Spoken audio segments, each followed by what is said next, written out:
প্রিয় দেশবাসী, আসসালামু আলাইকুম। 5ই আগস্ট যে বিপ্লব হয়েছে, এই বিপ্লবের মধ্য দিয়ে বাংলাদেশ থেকে যে শয়তানকে বিতাড়িত করা হয়েছে, তার পিছনে একটি উদ্দেশ্য ছিল। সেই উদ্দেশ্য হচ্ছে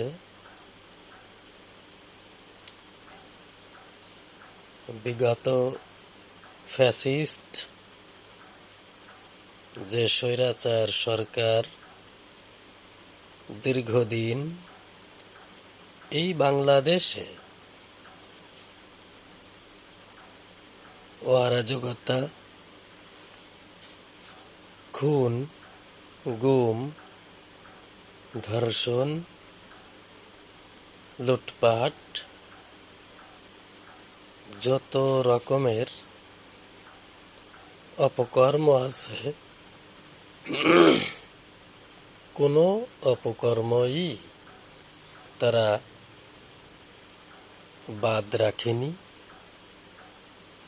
সমস্ত ধরনের অপকর্মের সাথে এই ফ্যাসিস্ট সরকার জড়িত। তো আপনাদের আমি অত্যন্ত ক্ষুদ্র একজন মানুষ, তারপরেও কিছু কথা না বলে আমি আর থাকতে পারলাম না। তাই আপনাদের সামনে কিছু কথা বলার জন্য চেষ্টা করছি। ভুল ত্রুটি হলে অবশ্যই ক্ষমা সুন্দর দৃষ্টিতে দেখবেন।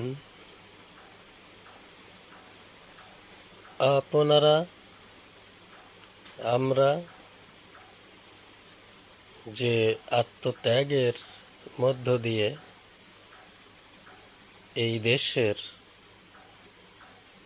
কল্যাণের স্বার্থে, এই দেশের নিরীহ সাধারণ মানুষের কথা চিন্তা করে ছাত্র সংগঠন যে বিপ্লবের সূচনা ঘটিয়েছিল, সেই বিপ্লব আস্তে আস্তে সরকার পতনের দিকে অগ্রসর হয়েছে।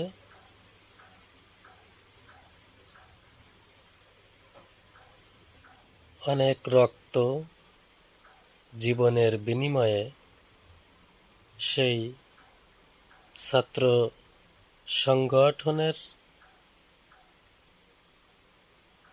সুফল হয়েছে, বিজয় হয়েছে এবং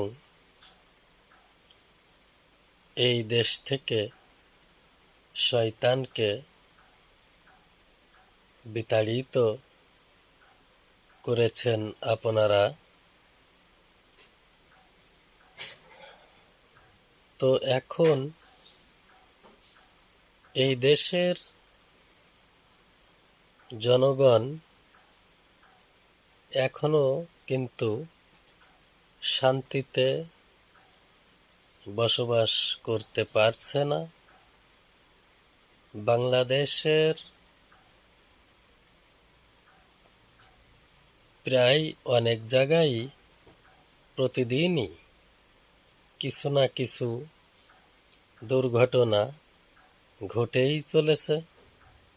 ছিনতাই, রাহাজানি, লুটপাট, খুন, ধর্ষণের মতো জঘন্য কাজও এই দেশে হচ্ছে বৈষম্য বিরোধী ছাত্র আন্দোলন এবং ছাত্র সংগঠনের সাথে বিভিন্ন শ্রেণী পেশার মানুষ ওই যুদ্ধে অংশগ্রহণ করেছে।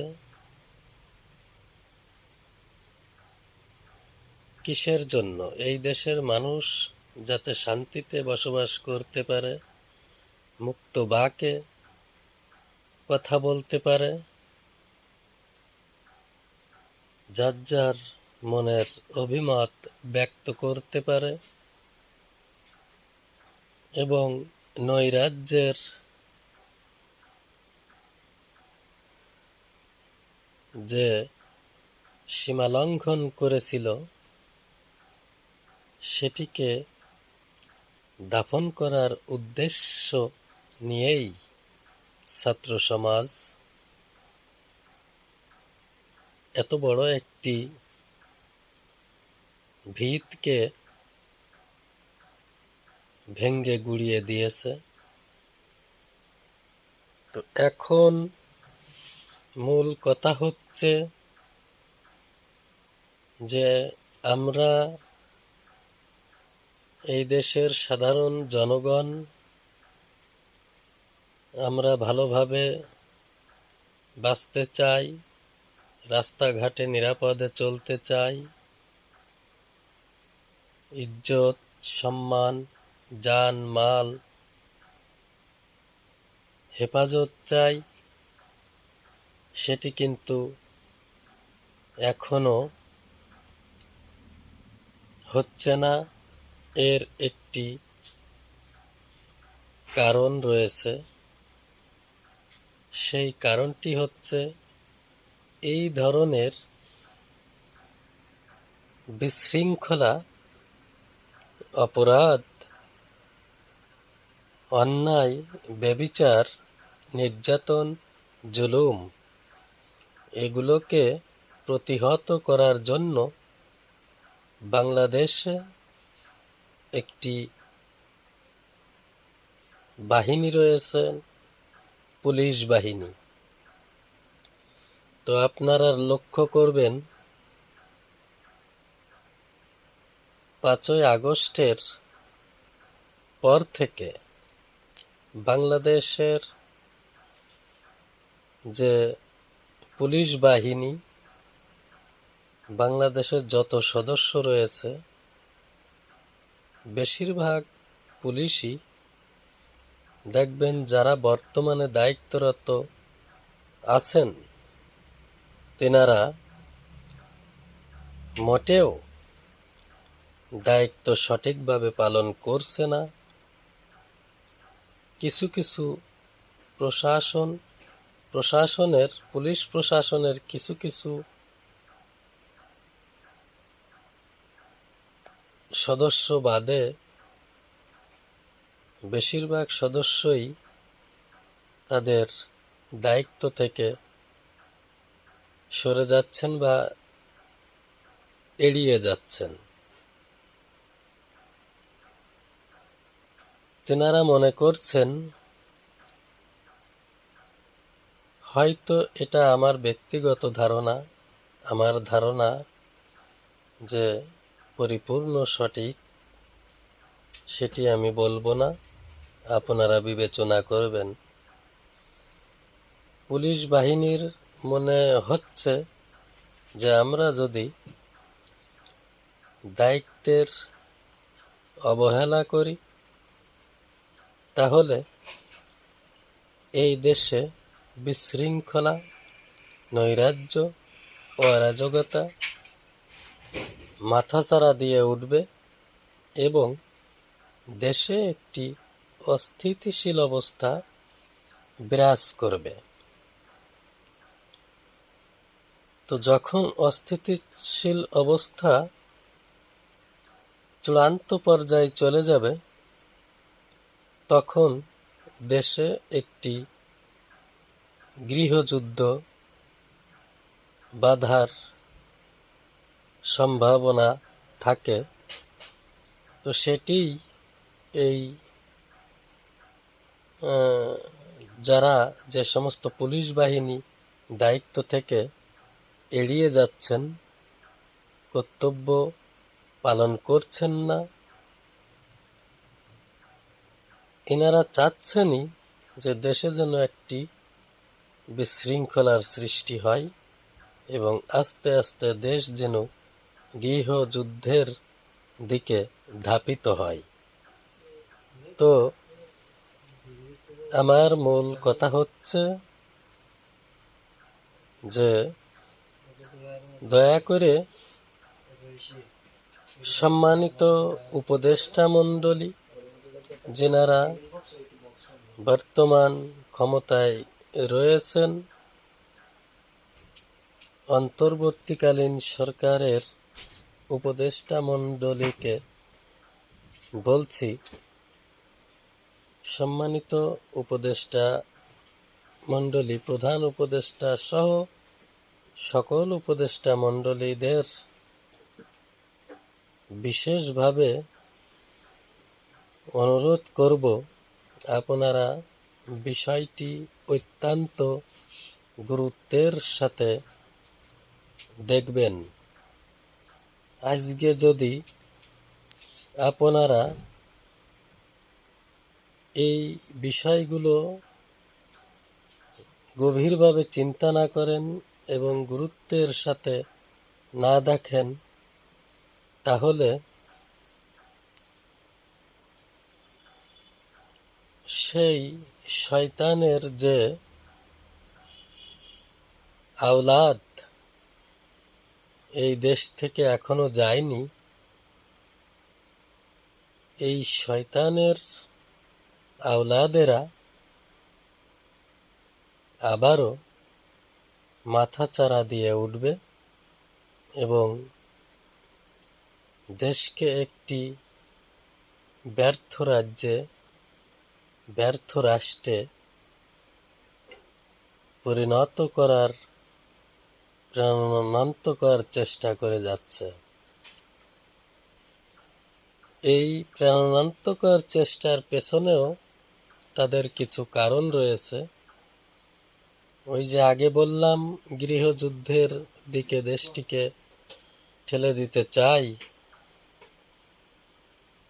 এই দেশের জনগণকে বোঝাতে চাই যে আওয়ামী ফ্যাসিস্ট সরকারই, শেখ হাসিনার সরকারই এই দেশের জন্য ঠিক ছিল, ভালো ছিল, যোগ্য ছিল। এটিকেই তারা প্রমাণ করতে চায়। তো আমার প্রিয় অন্তর্বর্তীকালীন সরকারের সম্মানিত উপদেষ্টা মণ্ডলী, আপনারা বিশেষ করে এই দেশের আইন শৃঙ্খলা পরিস্থিতিটি স্বাভাবিক করার চেষ্টা করবেন। বিশেষ করে আহ্বান জানাবো স্বরাষ্ট্র উপদেষ্টা মহোদয়কে, তিনি যেন এই বিগত 2-3 দিন আগে যেভাবে তৎপর হয়েছেন, অনুরূপভাবে আরও সোচ্চার হয়ে, আরও সজাগ থেকে আইন শৃঙ্খলা পরিস্থিতিটি স্বাভাবিক করবেন। এটি আমার আপনার প্রতি বিশেষভাবে অনুরোধ। পাশাপাশি কিছু মানুষ মনে করেন যে ডক্টর মোহাম্মদ ইউনূস স্যার রাষ্ট্র চালানোর যোগ্য নন। যিনারা ডক্টর মোহাম্মদ ইউনূস স্যারের প্রতি এই ধারণা মনের ভিতরে আনেন, আমি মনে করি তেনারা যত শিক্ষিতই হন না কেন, যত জ্ঞানী মানুষই হন না কেন, আপনারা প্রধান উপদেষ্টা, সম্মানিত প্রধান উপদেষ্টা জনাব ডক্টর মোহাম্মদ ইউনূস স্যারের প্রতি আপনাদের কোনো নিম্নতম কোনো ধারণা নাই। উনি এমন একটি মানুষ, এমন একজন ব্যক্তি, ওনার এত দক্ষতা, এত যোগ্যতা, এত ভালো মানুষ এবং এত ক্ষমতা, যদি ওনার মতো মানুষ বর্তমান বাংলাদেশের হাল না ধরতেন, তাহলে ফ্যাসিস্ট হাসিনা পালিয়ে গিয়েছে ভারতে। এই দেশের ছাত্র সমাজ তাকে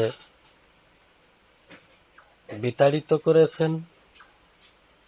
এই ভারতের সাথে যে আমাদের একটি সম্পর্ক ছিল, এখনো আছে, তো ভারত যেভাবে হাসিনার পক্ষে ভূমিকা নিয়েছিল, প্রধান উপদেষ্টা জনাব ডক্টর মোহাম্মদ ইউনূস স্যার যদি আজকের এই দেশের হাল না ধরতেন, তাহলে সেই ভারতের চক্রান্তে, ভারতের নির্যাতনে, ভারতের ভূমিকায় এই দেশের পরিস্থিতি ঘুরিয়ে দিতেন ভারত। তো ভারতের প্রধানমন্ত্রী খুব ভালো করেই জানেন, নরেন্দ্র মোদী, যে ডক্টর মোহাম্মদ ইউনূস স্যার কোন লেভেলের মানুষ, তিনার পাওয়ার কত, তিনার যোগ্যতা কি। দেখেন, আমরা ভারত, বাংলাদেশ, এশিয়ার বেশিরভাগ রাষ্ট্রগুলোই আমরা পরাশক্তির কাছে দুর্বল। আর যত পরাশক্তির দেশগুলো রয়েছে এই বিশ্বে, সমস্ত পরাশক্তির রাষ্ট্রের রাষ্ট্রপ্রধানদের সাথে ইউনূস স্যারের যে সুসম্পর্ক, সত্যি কথা বলতে এই 5ই আগস্টের পরে, যেদিন অন্তর্বর্তী সরকারের উপদেষ্টা হয়েছেন ইউনূস স্যার,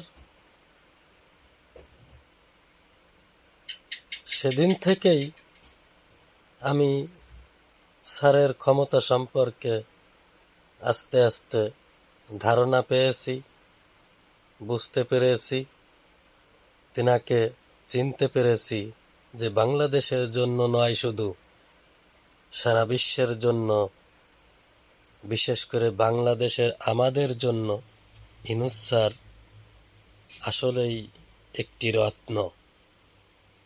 তো তাই আমি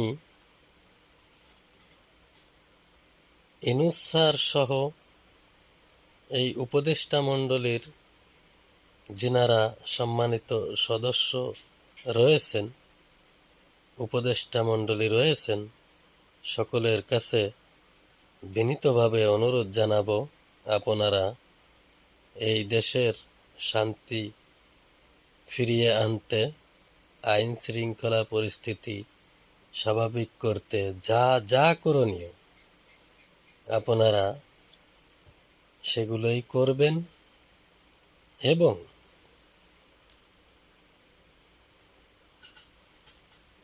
খুব দ্রুতই এই রাষ্ট্র সংস্কার করতে হবে। আল্লামা দেলোয়ার হোসাইন সাঈদী আরও বেশ কয়েক বছর আগে বলেছিলেন যে ভুতুম পেঁচা বসে গেছে প্রত্যেক ডালে ডালে। তো তিনার কথাই সঠিক। এখন প্রমাণ পাচ্ছি যে আসলেই ভুতুম পেঁচা প্রত্যেক ডালে ডালেই আছে। এগুলোকে অপসারণ সংস্কার অবশ্যই করা জরুরি বলে আমি মনে করি। তো যেগুলো সংস্কার করতে হবে, না করলেই নয়, সেগুলোকে অবশ্যই অপসারণ বা সংস্কার করবেন। করে নির্বাচনী যে প্রক্রিয়া, গণতান্ত্রিক পন্থায় নির্বাচনী প্রক্রিয়াগুলো শেষ করে নির্বাচন দিবেন। সেজন্য সময় সাপেক্ষের কিছু ব্যাপার আছে। হুট করেই এই দেশে নির্বাচন দিলে ভুতুম পেঁচার তো বসেই আছে, তারা ওত পেতে ঘাপটি মেরে বসে আছে, সুযোগ পেলেই সবল মারবে।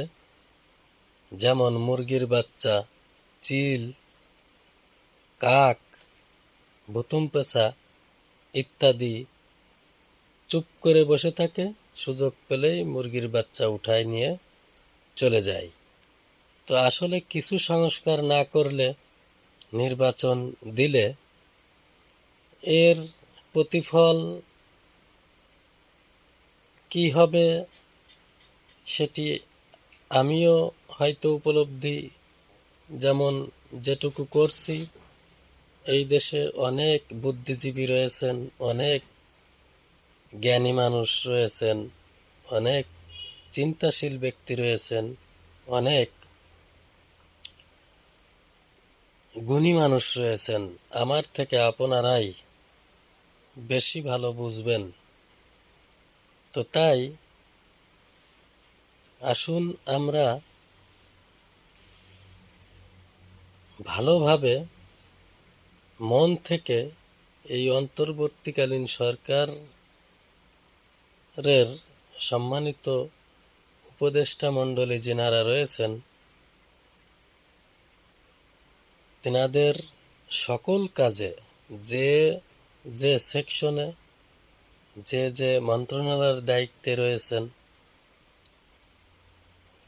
সবাইকে সার্বিকভাবে আমরা একটু সহযোগিতা যদি আমাদের করার মতন কোনো ক্ষমতা থাকে, আপনাদের করার মতো কোনো অপশন থাকে, আমরা সবাই তিনাদেরকে সহযোগিতা করি যাতে এই দেশে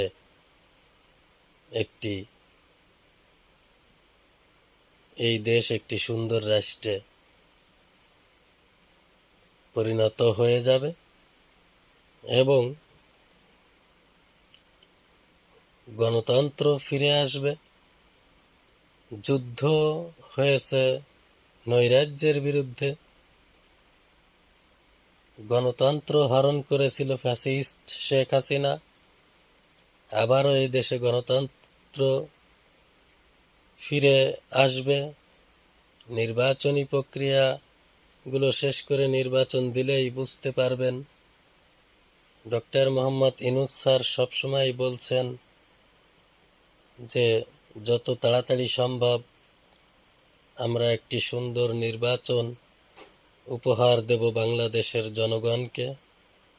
সেই নির্বাচন ইতিহাস হয়ে থাকবে। সেই নির্বাচনে কোনো রকম কলঙ্কের দাগ থাকবে না। পাশাপাশি দেখেন, সেনাপ্রধান যে কথাগুলো বলেছেন অত্যন্ত ভালো কথা। তিনিও চান যে যত দ্রুত সম্ভব কিছু কাজ শেষ করেই উনিও সুন্দর নির্বাচনের আশা করছেন এবং তার জন্য যা যা করার দরকার তিনি সব কাজই করবেন, তিনার সদস্যদেরও তিনি সেভাবেই দিক নির্দেশনা দিচ্ছেন।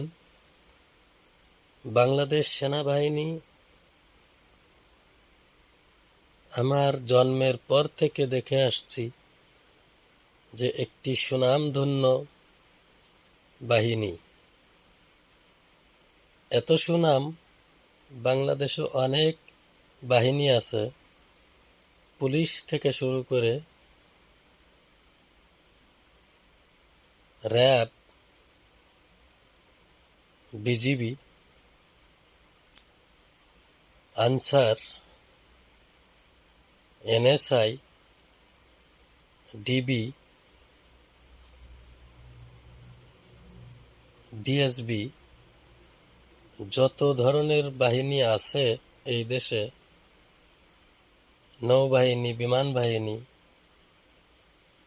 তো আমি দেখে আসছি আমার জন্মের পর থেকে নাম্বার 1 বাহিনী, সুনামের শীর্ষে যদি কোনো বাহিনী থেকে থাকে সেটি হচ্ছে বাংলাদেশ সেনাবাহিনী, যার গায়ে কোনোদিন কোনো কাদা লাগেনি, কোনো কলঙ্কের কালিমা লাগেনি। তো তাই আপনাদের, বিশেষ করে আমরা যারা সাধারণ মানুষ, সাধারণ নাগরিক, হয়তো কোনো না কোনো দলের সমর্থন আছি বা আছেন, যে দলেরই সমর্থন করেন না কেন, শুধুমাত্র এই ফ্যাসিস্টদের দোসর যারা এবং এই ফ্যাসিবাদের চেলাপেলা যারা, অঙ্গ সংগঠনের লোক যারা, এরা কখনোই চাইবে না যে বাংলাদেশে একটি সুষ্ঠু নির্বাচন হোক। কারণ এই নির্বাচন হয়তো তারা করতে পারবে কি পারবে না সেটি নির্বাচন কমিশন এবং বর্তমান সরকারের সিদ্ধান্তের উপরে ডিপেন্ড করে। তো নির্বাচন হলেই দেখবেন যে তাদের অস্তিত্ব খুঁজে পাওয়া যাচ্ছে না। তো তারা তো সবসময় চাইবে এই দেশে একটি অস্থিতিশীল পরিবেশ সৃষ্টি করার। তো ওই ফ্যাসিস্ট আওয়ামী লীগ ব্যতীত অন্য অন্য যে রাজনৈতিক দলগুলো রয়েছে, সেই রাজনৈতিক দলের নেতা থেকে শুরু করে কর্মী পর্যন্ত এবং সমর্থনকারী যারা আছেন, সক্রিয়ভাবে দলদায়ী করেন না, কিন্তু মনে মনে ভালোবাসেন কোনো না কোনো মতবাদ বা কোনো না কোনো রাজনৈতিক সংগঠনকে, দলকে। তো সবাই যার যার জায়গা থেকে যতটুক যেভাবে সম্ভব হয় এই সরকারকে আমরা সহযোগিতা করি। দিক নির্দেশনাও দিচ্ছেন বিভিন্ন রাজনৈতিক সংগঠনের নেতৃবৃন্দ। বিএনপির সাথে কথা বলছেন ইউনূস স্যার, জামাত ইসলামের নেতৃবৃন্দুর সাথে কথা বলছেন, অন্যান্য রাজনৈতিক নেতৃবৃন্দুর সাথে কথা বলছেন, মত বিনিময় করছেন, পরামর্শ নিচ্ছেন। বর্তমান বিগত 2-1 দিন আগে এই বৈষম্য বিরোধী ছাত্র আন্দোলন, যে সমস্ত প্রিয় ছাত্রছাত্রীবৃন্দ এই আন্দোলন করেছেন, ত্যাগ তিতিক্ষার প্রমাণ দিয়েছেন, তিনারাও একটি রাজনৈতিক দলের শুভ সূচনা ঘোষণা করেছেন, জাতীয় নাগরিক পার্টি। সার্বক্ষণিক বাংলাদেশের সার্বিক পরিস্থিতি তেনারা মনিটরিং করছেন, পর্যবেক্ষণ করছেন। কোনো জায়গায় কোনো অপ্রীতিকর ঘটনা ঘটলে সেখানে ছাত্র সমন্বয়করা বা সদস্যরা সেখানে উপস্থিত হচ্ছেন এবং সেটিকে রাজপথে তার সমাধান করার চেষ্টা করছেন। পাশাপাশি আইন শৃঙ্খলা রক্ষাকারী বাহিনীকেও সাহায্য করছেন। আসুন অনুরূপভাবে আমরাও এই ধরনের অন্যায়কে রুখে দিই। দেখেন, রাস্তাঘাটে ছিনতাই বেড়ে গিয়েছে, চুরি ডাকাতি বেড়ে গিয়েছে। আমরা নিজেরা যদি সজাগ থাকি, এক শ্রেণীর মানুষ কিন্তু এই নৈরাজ্যের পক্ষে থাকবে। তারা কারা? তারা হচ্ছে এই স্বৈরাচারের প্রেতাত্মারা। তারা কারা? যারা এই ফ্যাসিস্টের এই 17-17 বছর ফ্যাসিস্ট সরকারের যারা স্বার্থ পেয়েছে, স্বার্থ হাসিল করেছে তাদের আমলে, তাদের সহযোগিতার কারণে হোক, ছত্রছায়ার কারণে হোক এবং তাদের ভূমিকার কারণে হোক, তাদের মদদেই হোক, সেই শ্রেণীর মানুষগুলো কিন্তু এই নৈরাজ্য বর্তমান যা ঘটছে তাদের বিরুদ্ধে রুখে দাঁড়াবে না কখনোই। সর্বোপরি একটি কথা বলতে চাই, সেই কথাটি হচ্ছে যে আইন শৃঙ্খলা রক্ষাকারী বাহিনী, বিশেষ করে পুলিশ বাহিনী, আপনারা এই 17টি বছরে যে কাজগুলো করেছেন সেগুলোকে জনগণ হয়তো একসময় ভুলে যাবে। আপনারাও এই দেশের নাগরিক, কারোর না কারোর সন্তান, আপনাদেরও পরিবার আছে। হয়তো বর্তমান যে নৈরাজ্য হচ্ছে, চুরি ডাকাতি, ছিনতাই, ধর্ষণ, দেখেন হয়তো আপনার পরিবারের সাথেও এই ধরনের অনাকাঙ্ক্ষিত ঘটনা হয়তো ঘটে যেতে পারে। তাই আপনাদের বিশেষভাবে অনুরোধ করব, কাজে কর্মে মন দিবেন এবং আপনারা পূর্ণ বল, মনোবল এবং পূর্ণ সাহস শক্তি নিয়ে আবারও এই নৈরাজ্যের বিরুদ্ধে অবস্থান নেন কঠোরভাবে। আপনাদের সার্বিক সহযোগিতা করার জন্য অনেক সচেতন মানুষ এই দেশে রয়েছে। সবাই সব ধরনের বোঝে না। আপনারা হয়তো ভাবছেন যে আমরা দায়িত্বে যদি অবহেলা করি, হয়তো এই দেশে একটি বিশৃঙ্খলা হলে পরবর্তীতে আবার শেখ হাসিনা হয়তো ফিরে আসবে। দেশে গৃহযুদ্ধ যদি বেঁধে যায়, তাহলে আবার আমাদের যেরকম সুযোগ সুবিধা ফ্যাসিস্ট সরকার দিয়েছে বা তাদের কথা মতো আপনারা চলেছেন একটা এক্সট্রা পাওয়ার নিয়ে, সেই পাওয়ার জনগণের উপরে নিক্ষেপ করেছেন, যা বিষের তীর হয়ে নিরীহ জনগণের বুকে বিঁধেছে।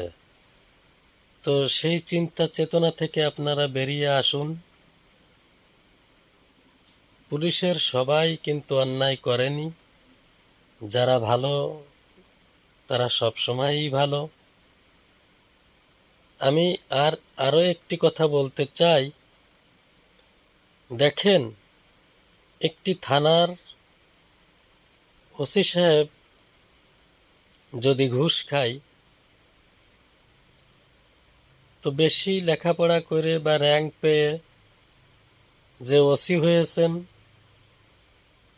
সেই ওসি সাহেব যদি ঘুষের টাকা একজন কনস্টেবলকে, অল্প শিক্ষার মানুষ একজন কনস্টেবলকে যে ঘুষের টাকা যদি দিতে চাই, সে যদি গ্রহণ না করে, তাহলে আমি মনে করি যে এই বেশি শিক্ষিতর ওসি সাহেবের চাইতে অল্প শিক্ষার ওই কনস্টেবলই সুশিক্ষায় শিক্ষিত, সঠিক জ্ঞানী এবং মানসিকতার দিক দিয়ে ওই ঘুষখোর ওসির চাইতেও লক্ষ গুণ উপরের মানুষ সেই সৎ কনস্টেবল। তো যাই হোক, আপনারা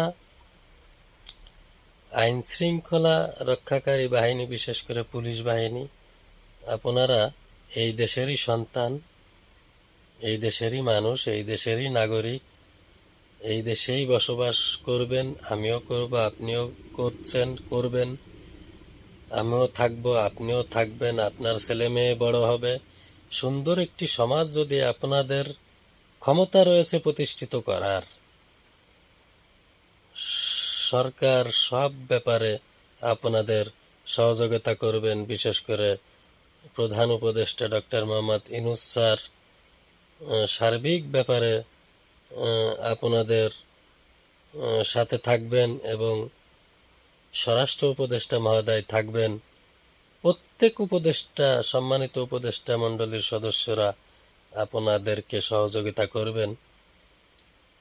আপনারা যদি আজকে সুন্দর একটি সমাজ উপহার দিয়ে যেতে পারেন, তাহলে আপনি হয়তো একদিন এই বাংলাদেশে বেঁচে থাকবেন না, আমিও বেঁচে থাকব না।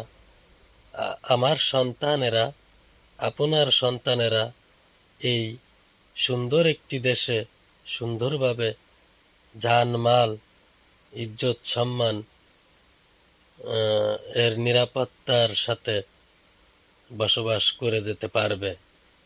আমরা এত পরিশ্রম করি, কেউ কাজ করে, কেউ চাকরি করে, কেউ চাষবাস করে, কেউ কৃষক, কেউ মৎস্যজীবী, দিনমজুর, কেউ শ্রমিক, কেউ ড্রাইভার, যত শ্রেণী পেশার, কেউ ব্যবসায়িক শ্রেণী পেশার মানুষ আমরা আছি। প্রত্যেকেরই ছেলে মেয়ে আছে, স্ত্রী, সন্তান, বাবা মা, ভাই বোন নিয়েই আমাদের একটি সমাজ, একটা সংসার।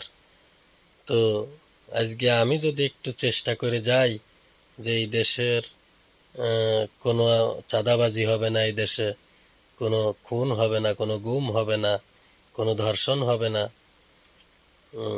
মা বোনেরা তাদের শালীনতার সাথে তারা নির্ভয়ে চলাফেরা করবে, কোনো দুর্নীতি থাকবে না, কোনো মাদক থাকবে না। এই দেশ যদি আমরা গঠন করে যেতে পারি, আমাদের ছেলে মেয়ে ভবিষ্যতে এই সুন্দর একটি রাষ্ট্রে তারা শান্তির সাথে বসবাস করতে পারবে। কিছু কিছু ঘটনা, এমন ঘটনা ঘটে, সেই ঘটনার পুলিশ প্রশাসন দেখেও এড়িয়ে চলে যায়, না দেখার ভান করছে বর্তমান।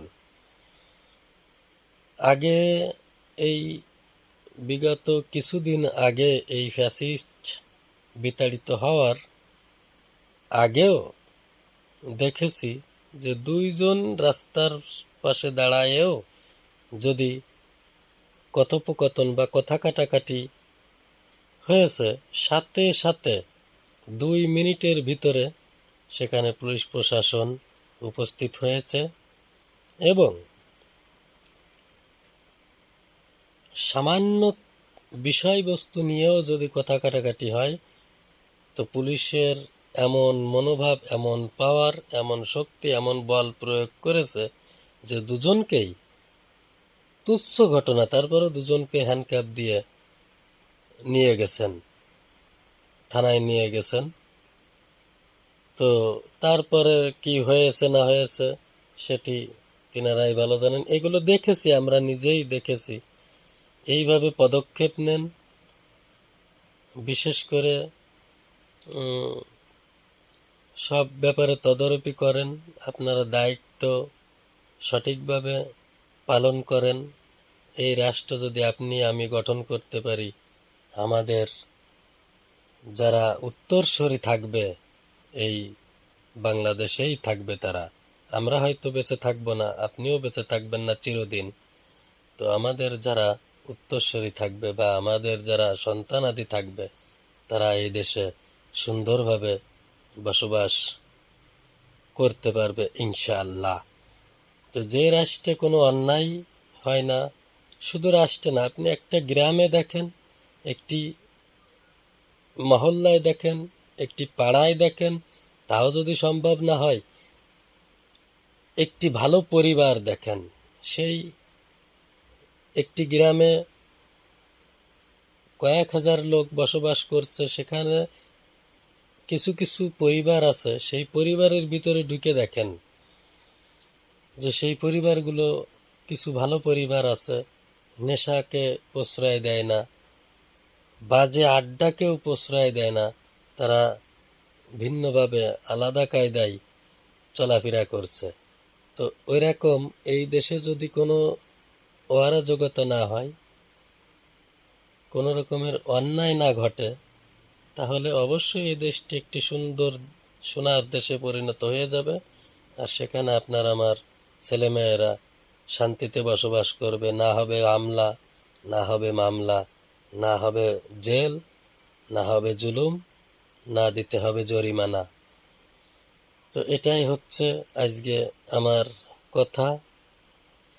অনেক সময় কথা বললাম, আপনারা আমার কোনো কথাই ভুল ভ্রান্তি হলে আল্লাহর রাস্তায় আমাকে ক্ষমা করবেন।